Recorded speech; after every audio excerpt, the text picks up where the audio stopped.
Hello kids, welcome to my channel Smart Study. कैसे हो आप सब? आई होप सब अच्छे ही होंगे। सो किड्स, मैं आज आपके लिए फोर्स एंड प्रेशर के हैंड रिटन नोट्स लेके आई हूँ, चैप्टर 11 के, क्लास 8th के।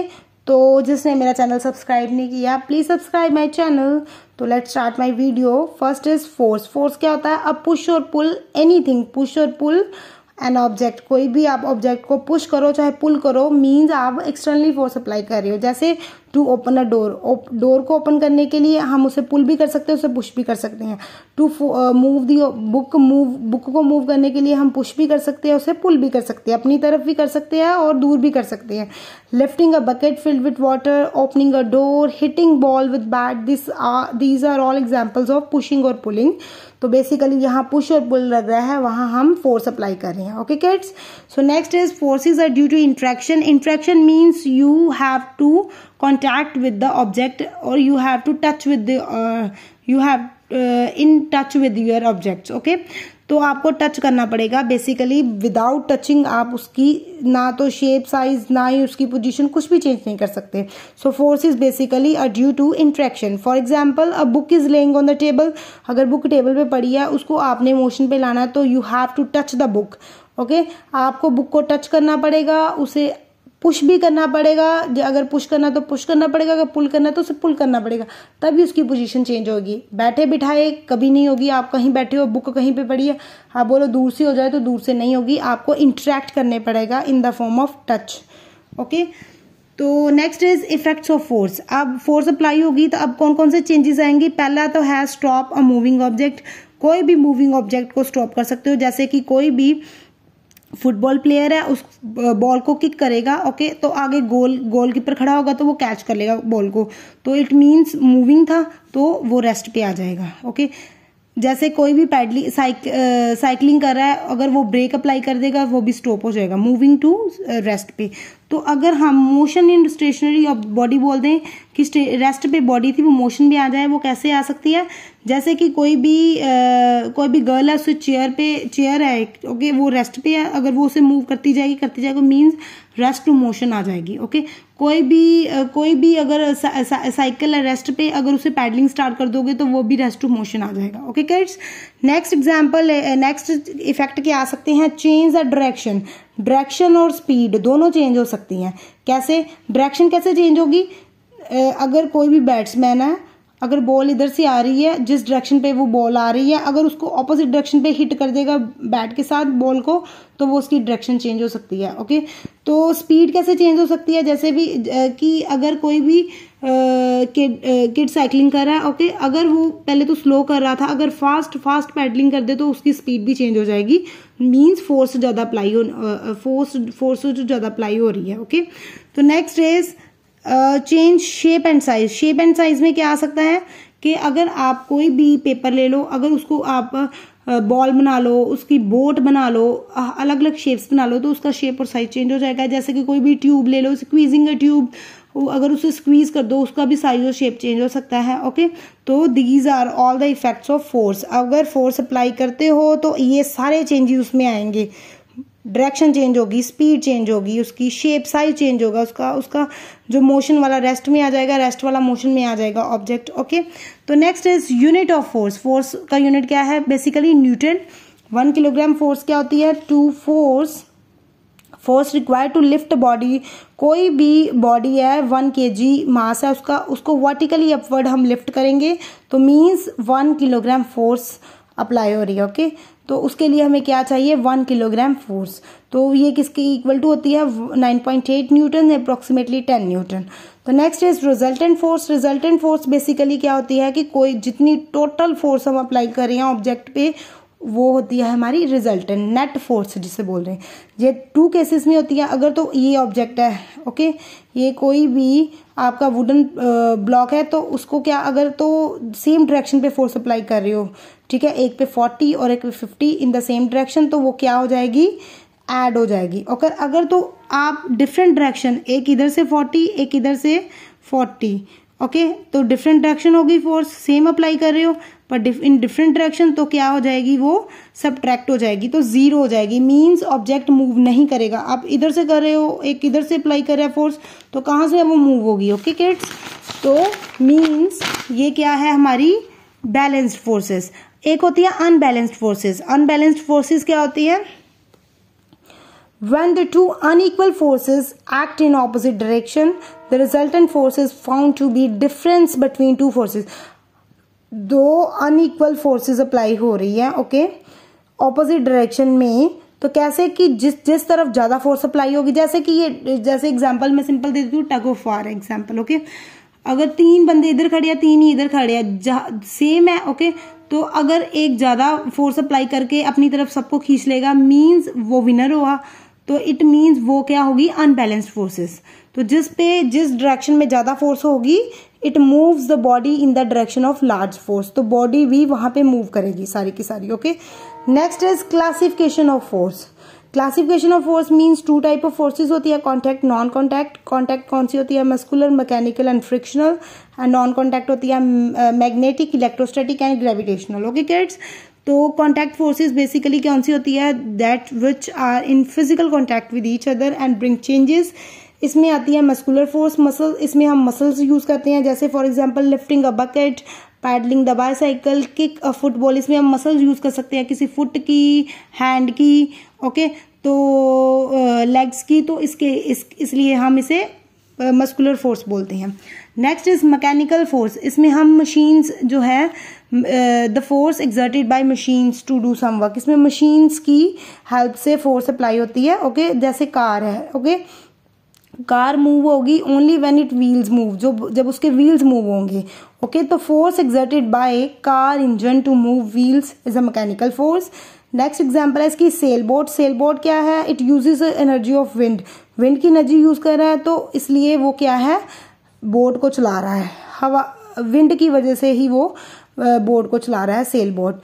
विंड मिल में भी हम किसको यूज करेंगे, विंड को, वो क्या करती है, मैकेनिकल फोर्स अप्लाई करती है, तो जिसकी वजह से उसके ब्लेड्स चलते हैं, ब्लेड्स की वजह से जो जनरेटर है वो चलता है, जनरेटर की वजह से वो इलेक्ट्रिसिटी प्रोड्यूस होती है। Okay, so this is all about the mechanical forces. ये भी कांटेक्ट में ही है बेसिकली, जो इसके पार्ट्स हैं वो एक दूसरे के कांटेक्ट में तभी आगे चलता है। जैसे विंड मिल में हवा आई, दो उसके ब्लेड्स उसके कांटेक्ट में थे, ब्लेड घूमे तो रोटेट हुए तो साथ में जनरेटर लगा था, वो भी जनरेटर भी रन किया तो इलेक्ट्रिसिटी प्रोड्यूस होगी। तो बेसिकली ये कांटेक्ट में है। Okay, next is frictional force. Friction force भी कांटेक्ट फोर्स है। The force acting alone two surfaces in contact which opposes the motion of one body over the other. Okay, जैसे moving ball stops after some time due to frictional force। इसमें frictional force की example दी है, कोई भी moving ball है suddenly धीरे धीरे करके स्टॉप हो जाएगी, बिकॉज 2 सर्फेसिस हैं, एक तो सर्फेस ग्राउंड का, एक बॉल का, दोनों ही कॉन्टैक्ट में आते हैं तो अपोज करते हैं एक दूसरे को, तो वो क्या है, वो मोशन वाली रेस्ट पे आ जाती है ball. Next is non contact forces. कौन सी होती है, magnetic force, electrostatic force. Magnetic force जो होती है वो क्या है, ये अब कांटेक्ट में नहीं होती, नॉन कांटेक्ट फोर्सेस है, फिजिकली कांटेक्ट नहीं होते। जैसे कि मैग्नेटिक फोर्स दूर पड़ा है, थोड़ा सा दूर पड़ा है मैग्नेट, उसके पास आयरन नेल्स रख दो तो वो उसे अट्रैक्ट कर लेगा, मीन्स वो कांटेक्ट में नहीं है उसके, तो फिर भी उसे अट्रैक्ट कर लेगा। Okay, this is magnetic force due to the magnetic fields, क्योंकि जो मैग्नेटिक फोर्स होती है, मैग्नेटिक फील्ड जो है उसकी मैग्नेट के सराउंडिंग्स में होती है तो वो उसे अट्रैक्ट कर लेती है। Next is electrostatic force. The force exerted by charged body on another. Okay, तो अनदर चार्ज्ड और uncharged body, it is called as electrostatic force. जैसे एक प्लास्टिक कॉम्ब है, उसे क्या है, उसे रब करो इन ड्राई हेयर्स में तो वो चार्ज हो जाएगी। अगर वो तो छोटे छोटे पेपर के पीसेस होते हैं, फिर वो उसके पास लेके जाओ तो वो उसे अट्रैक्ट कर लेगा, because due to the charging, charge हो गई है अब वो। ओके, तो अट्रैक्ट कर लेगी पेपर को, वो भी फिजिकली कांटेक्ट में नहीं आई होगी, दूर से ही अट्रैक्ट कर लेगी। बिकॉज इलेक्ट्रोस्टैटिक फोर्स में you have to charge the body first. Okay, next is gravitational force. Gravitational force में क्या है, the force with which 2 objects attract each other. Okay, ये भी नॉन कॉन्टैक्ट है। कैसे, कोई भी ऑब्जेक्ट जो है ऊपर से नीचे फेंको तो वो नीचे ही आएगा, ऊपर नहीं जाएगा। ओके, सॉरी, नीचे से ऊपर फेंको वो नीचे ही आएगा। क्यों, क्योंकि जो अर्थ है वो उसे अट्रैक्ट करती है due to the gravitational force. Okay kids, so next is pressure. Pressure क्या होता है? Pressure is the force acting on the unit area of the object, means force upon area. Force जितनी ज़्यादा फोर्स उतना ज़्यादा pressure, जितना कम area उतनी ज़्यादा प्रेशर। तो ये इसके दो मैंने पॉइंट्स आपको बता दिए, ये हैं। It depends on the two factors, the magnitude of force applied, greater force greater effect, area smaller greater effect. ये जो फोर्स होता है प्रेशर के डायरेक्टली प्रोपोर्शनल टू होता है, एरिया जो है इनवर्सली प्रोपोर्शनल, उल्टा होता है, ये सीधा होता है। ओके, डायरेक्टली होता है, ये इनवर्सली होता है। So the physical quantity which measures the effect of force per unit area, उसे हम प्रेशर बोलते हैं। कितनी फोर्स कितनी एरिया पे लगी है, it means it is pressure. Next is application of pressure. इसकी क्या क्या एप्लीकेशन है? एक तो ट्रक की एप्लीकेशन है। ट्रक में क्या होता है कि एक हैवी ट्रक है, it is fitted with 6 to 14 tyres. कितने टायर, जितने ज्यादा टायर उतना ज्यादा एरिया उसका इंक्रीज हुआ। अगर एरिया इंक्रीज है मीन्स प्रेशर कम होगा, क्योंकि इनवर्सली प्रोपोर्शनल है। तो जितना प्रेशर कम हुआ तो उतना ही वो सिंक नहीं होगा ग्राउंड में, तो स्मूथली रन करेगा ट्रक। नेक्स्ट है स्कायर्स। स्कायर्स का भी ऐसा है, इसके लॉन्ग और फ्लैट स्कायर्स किस होते हैं? ओके, जो किस होते हैं उसका लार्ज सरफेस एरिया होता है कॉन्टैक्ट का। तो अगर सरफेस एरिया, इसका एरिया लार्ज हुआ तो reduces the pressure on the snow, it prevent the sinking on the snow, तो स्मूथली मूव करेगा। फिर नाइव्स का उल्टा केस होता है। कैसे कि नाइव्स के जो कटिंग एजेस होते हैं नाइव्स के, वो क्या होते हैं? शार्प होते हैं। बेसिकली उनका एरिया कंटैक्ट डिक्रीज होता है, तो उसका प्रेशर जो है एक्सर्टेड वो क्या है? इंक्रीज। ओके, तो हाई बिल्डिंग्स जो होती हैं बेसिकली उसकी फाउंडेशन, उसका जो बेस होता है वो वाइड होता है। उसका वाइड क्यों बनाते हैं? ताकि वो लेस प्रेशर एक्सर्ट करें। Okay, on the ground and do not sink. तो स्कूल बैग्स जो होते हैं वो भी, उसकी भी स्ट्रैप्स जो होती हैं उसकी वाइड होती हैं, ताकि उसका अगर एरिया वाइड है तो प्रेशर कम लगेगा ऑन द शोल्डर, तो हम कंफर्टेबली उसे कैरी कर सकते हैं। आर्मी टैंक होते हैं, उनकी भी वाइड जो होती हैं स्टील बेल्ट होती हैं, तो स्टील बेल्ट वाइड हुई तो एरिया जो है प्रेशर जो है वो कम लगेगा on the ground and do not sink into it. So basically ये सारे ही प्रेशर और एरिया कम है तो प्रेशर ज़्यादा, अगर प्रेशर एरिया ज़्यादा है तो प्रेशर कम, ये दोनों केसेस है इसके एप्लीकेशन ऑफ प्रेशर में। Okay kids, next is pressure exerted by liquids. Liquids में क्या है कि ऑल द लिक्विड्स सबका वेट होता है, तो जब भी लिक्विड को हम वेसल्स में पोर करते हैं तो क्या है? It basically exert pressure on the bottom and walls और बॉटम पे होता है इसका बेसिकली। तो मैनोमीटर एक इंस्ट्रूमेंट है जिससे हम प्रेशर जो है, लिक्विड प्रेशर जो है वो उसको मेजर कर सकते हैं। Okay kids, next is application क्या है लिक्विड प्रेशर की? एक तो डैम्स में यूज करते हैं और एक वाटर सप्लाई टैंक्स में। डैम्स में क्या होता है कि जो वॉल्स होती हैं डैम्स की बॉटम पे थिक होती हैं। क्यों? क्योंकि जो वाटर बहुत ज़्यादा आता है प्रेशर के साथ, वो इंक्रीजेज विद डेप्थ में ज़्यादा उसका प्रेशर होता है। अगर तो वो वॉल थिक हुई तो विदस्टैंड कर लेंगी, खड़ी रहेंगी वॉल्स, नहीं तो वो क्या है? ब्रेक हो सकती हैं, क्योंकि इतना ज़्यादा प्रेशर के साथ आता है वाटर एट द डेप्थ। तो next is water supply tank. सबसे ऊपर हम टैंक क्यों रखते हैं अपने हाउसेस में? क्यों? क्योंकि एट दी हाई बिल्डिंग्स पे क्या, ग्रेटर हाइट पे क्या होता है? प्रेशर ऑफ वाटर लार्ज होता है, इतना लार्ज होता है कि जो भी इतनी फोर्स के साथ वाटर आता है कि सारी टैप्स में सर्कुलेट हो जाता है। ओके, तो घर में हमारी सारी टैप्स में वाटर चलता है फिर। Okay, next is atmospheric pressure. Atmospheric pressure क्या है? The pressure exerted due to the air, मतलब जो भी हमारी एयर है जो भी प्रेशर एक्सर्ट करती है सराउंडिंग्स में, तो उसका अपना वेट होता है, उसे हम एटमॉस्फेरिक प्रेशर बोलते हैं। आपको पता ही एटमॉस्फेयर में तो गैसेस है, एयर है, ठीक है, एयर कंटेन्स द गैसेस, जो भी गैसेस है उसका अपना प्रेशर है, तो वो जो भी एक्सर्ट करती हैं उसको हम एटमॉस्फेरिक प्रेशर बोलते हैं। तो basically when we go to the high altitude, altitudes पे हाई पे जाते हैं तो प्रेशर जो एटमॉस्फेरिक प्रेशर क्या होता है? डिक्रीज। तो इसमें माउंटेनियर्स और एस्ट्रोनॉट के बारे में बताया। माउंटेनियर्स क्या होता है कि उनकी जब वो हाई पे जाते हैं, माउंटेन्स पे जाते हैं, तो वो क्या होता है? नोज ब्लीडिंग, उनको नोज ब्लीडिंग हो जाती है। क्यों? क्योंकि हाई एल्टीट्यूड पे क्या होता है? एटमॉस्फेरिक प्रेशर कम हो जाता है। बेसिकली सबसे हाई कहाँ पे होता है? वो एट सरफेस ऑफ अर्थ पे सबसे ज्यादा होता है, इसलिए जब ऊपर जाते हैं हम तो वो प्रेशर कम होता जाता है। तो जिसकी वजह से कम हुआ तो हमारा जो ब्लड प्रेशर है, atmospheric pressure is much less than the blood pressure, जिसकी वजह से ब्लड कैपिलरीज बर्स्ट हो जाती हैं, तो जो भी ब्लड होता है ना वो निकल जाता है through the nose. Okay, blood comes out through the nose. Next is astronaut. Astronauts क्या है? वो भी स्पेस सूट जो है वो हमेशा ही अपने पास रखते हैं क्यों? It wears a special space suit which maintain the normal atmospheric pressure, जो एटमॉस्फेरिक प्रेशर को मेंटेन करके रखती हैं। ओके किड्स, सो नेक्स्ट इसकी एप्लीकेशंस क्या है एटमॉस्फेरिक प्रेशर की? ये तो हम ड्रिंकिंग एक स्ट्रॉ में यूज़ करते हैं, एक सिरिंज में, एक रबर सक्शन पैड में।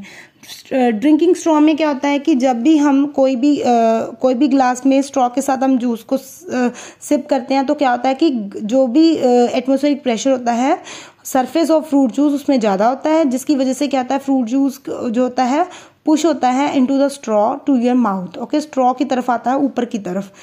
ओके, जूस पे at the surface of fruit juice high होता है। सिरिंज में क्या होता है? The atmospheric pressure acting on the liquid is more than atmospheric pressure in the syringe, तो जिसकी वजह से क्या होता है? It pushes liquid up into the syringe.